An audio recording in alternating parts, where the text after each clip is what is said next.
हमारे प्यारे दोस्तों, मित्रों और साथियों, सादर नमस्कार। हमारे इस YouTube चैनल वीडियो में और फेसबुक वीडियो में आप सभी दर्शकों का हृदय से मैं स्वागत करता हूं। मैं हूं आपका इष्ट मित्र दोस्त मिस्टर शांतिलाल डंसेना, बड़े डूमरपाली, रावड़सन, खरसिया, जिला रायगढ़, छत्तीसगढ़, भारत से हूं। मित्रों, आप लोग हमारे इस YouTube चैनल वीडियो को और फेसबुक वीडियो को देखते हैं तो आपको मैं हृदय से आभार व्यक्त करते हुए मैं आपको धन्यवाद देता हूं। अगर आप लोग हमारे इस YouTube चैनल वीडियो को और फेसबुक वीडियो को पहली बार देख रहे हैं तो आपसे मैं निवेदन करता हूं, इसको सब्सक्राइब जरूर कर दें। बेल आइकन का जो घंटी है उसको भी क्लिक कर दें और विशेष रूप से ऑल ऑप्शन का चयन करना होगा। मित्रों, शुरू से अंत तक जरूर देखें, सुने, समझें, अनुभव भी करें। मन कहे, उचित लगे, अच्छा लगे तो आप हमें एक लाइक जरूर दें और इष्ट मित्रों के पास शेयर भी करें। अगर कोई विशेष संशोधन करना है तो आप हमें कमेंट बॉक्स पर सूचित करें और आगे भविष्य के लिए मार्गदर्शन भी दें। आपका दिया हुआ मार्गदर्शन हमारे श्रेष्ठ जीवन का प्रमुख आधार है। मित्रों, समग्र श्रेष्ठता को अपने जीवन में विकसित कैसे किया जाए? अगर हम अपने अंदर सोया हुआ जो देवत्व शक्ति है उसको जगाते हैं और फूल की तरह खिलते हैं, महकते हैं और जीवन को सुगंध से भर देते हैं, वातावरण को शुद्ध कर देते हैं, तो जीवन जो है आलोकित हो जाती है। आज बहुत ही महत्वपूर्ण दिवस है, होली त्यौहार का दिन है। आज हम रंग बिरंगे रंगों से खेलते हैं और दुनिया में हर प्रकार के श्रेष्ठ विचारों का अवगाहन करते हैं। अगर हम रंग बिरंगों से खेल करके अपने जीवन को आलोकित करते हैं, प्रस्फुटित करते हैं, स्पंदित करते हैं, तो जीवन में श्रेष्ठता, मधुरता, उल्लास और स्वास्थ्य भरे जीवन का आनंद उपलब्ध होता है। मित्रों, जब समग्र श्रेष्ठता को विकसित करना है तो अपने अंदर जितने भी सद्गुण हैं और जितने भी श्रेष्ठ सकारात्मक सोच है, विचार है, उसको साकार करना पड़ता है। जब तक हम अपनी वास्तविक जीवन के लिए, आत्मिक प्रगति के लिए कोई योगाभ्यास विशेष करने से हो सकता है कि स्थूल शरीर या सूक्ष्म शरीर के कुछ क्षेत्र को अधिक परिपुष्ट प्रतीत होने लगे और कई प्रकार की चमत्कारी सिद्धियां प्रदर्शित की जा सके, तो यह हमारे भ्रांति है। अगर हम जीवन में उत्कृष्ट भावनाओं के साथ में जुड़ते हैं और जीवन को श्रेष्ठ विचारों के साथ में जोड़ने का प्रयास करते हैं, जैसे होली के दिनों में रंगों से व्यक्ति खेलते हैं और नाना प्रकार के क्रीड़ा कल्लोल करते हैं।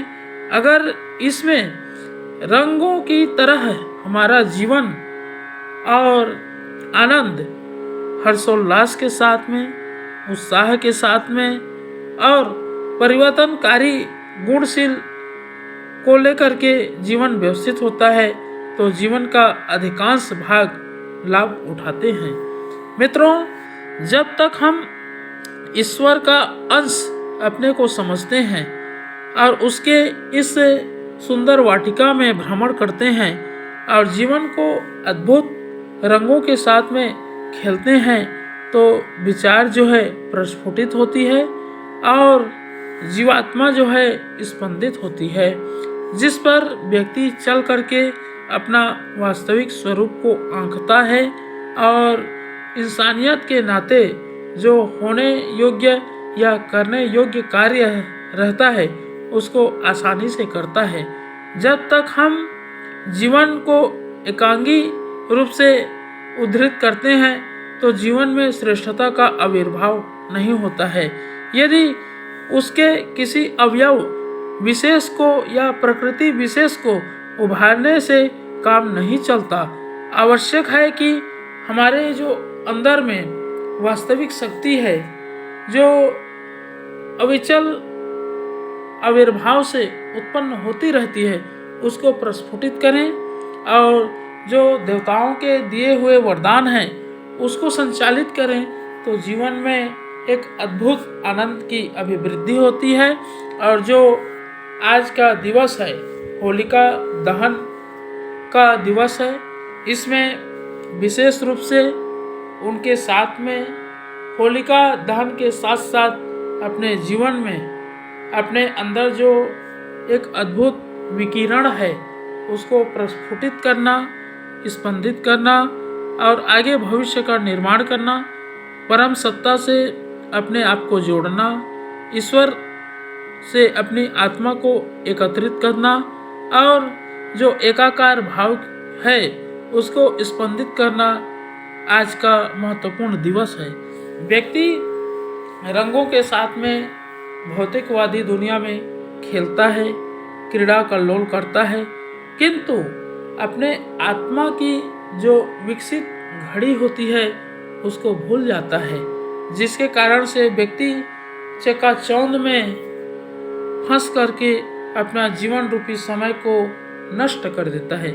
इसलिए मित्रों, अपने आप को एक व्यवस्थित और इंसानियत के नाते जो करने योग्य है और जो होने योग्य है, उन तत्वों को अपने जीवन में परिपुष्ट करना और अपने ईश्वर इष्ट आराध्या के प्रति कृतज्ञता व्यक्त करना व्यक्ति का अपना मूलभूत कर्तव्य और स्वभाव होना चाहिए, तभी इस जीवन की सार्थकता है। मित्रों, इन सब चीज़ों का संशोधन करने के लिए और सूक्ष्म जगत का परिशोधन करने के लिए, आत्म विकास करने के लिए कोई आधार है तो वह है सिर्फ और सिर्फ एक गायत्री महामंत्र।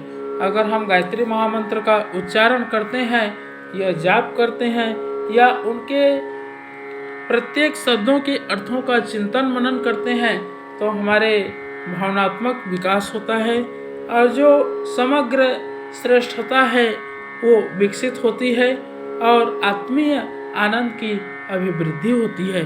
तो आइए मित्रों, एक बार मेरे साथ साथ में गायत्री महामंत्र और संपुट के साथ में महामृत्युंजय मंत्र का उच्चारण करने का अथक प्रयास करें।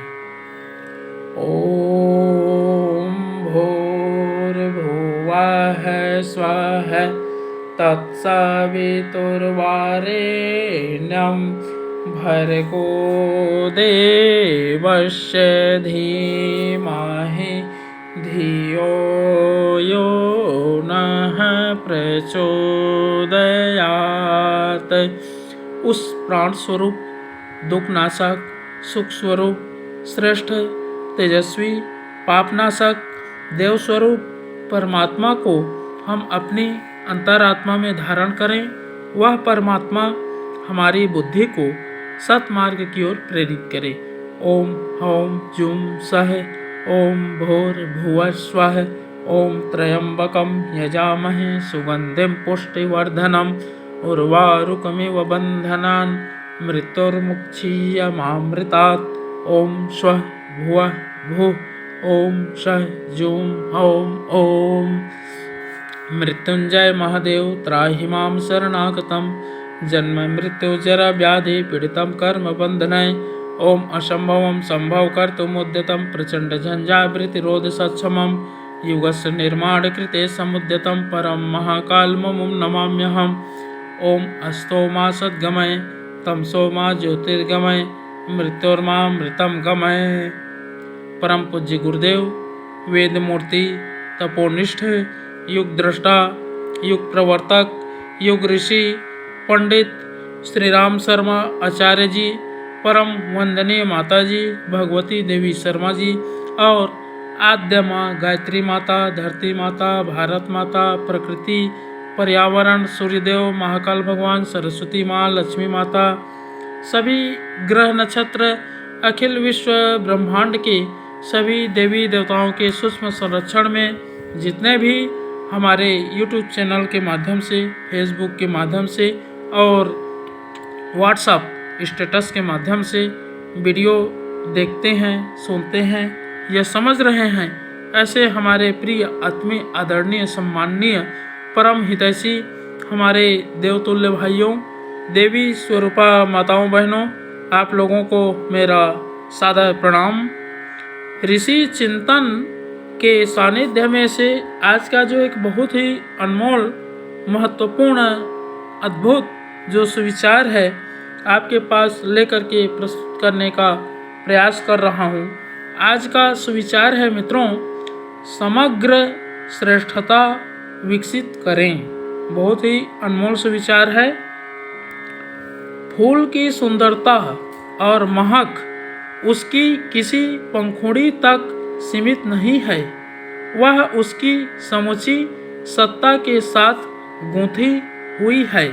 मित्रों, आत्मिक प्रगति के लिए कोई योगाभ्यास विशेष करने से हो सकता है कि स्थूल शरीर या सूक्ष्म शरीर के कुछ क्षेत्र अधिक परिपुष्ट प्रतीत होने लगें और कई प्रकार की चमत्कारी सिद्धियां प्रदर्शित की जा सकें।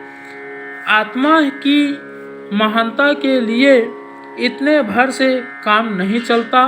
उसके लिए जीवन के हर क्षेत्र को समर्थ, सुंदर एवं सुविकसित होना चाहिए। मित्रों, दूध के कण कण में घी समाया होता है। हाथ डालकर उसे किसी एक जगह से नहीं निकाला जा सकता। इसके लिए उस समुच्चय का मंथन करना पड़ता है। मित्रों, जीवन एकांगी नहीं है। उसके किसी अवयव विशेष को या प्रकृति विशेष को उभारने से काम नहीं चलता। आवश्यक है कि अंतरंग और बहिरंग जीवन के हर पक्ष में उत्कृष्टता का समावेश किया जाए। मित्रों, ईश्वर का निवास किसी एक स्थान पर नहीं है। वह सत्प्रवृत्तियों का समुच्चय समझा जा सकता है। ईश्वर की आराधना के लिए आवश्यक है कि व्यक्तित्व के समग्र पक्ष को श्रेष्ठ और समुन्नत बनाया जाए। बहुत बहुत धन्यवाद मित्रों। अगले बार नए विचार लेकर के नए वीडियो के साथ में आपके पास फिर प्रस्तुत होने का अथक प्रयास करेंगे। सादर नमस्कार।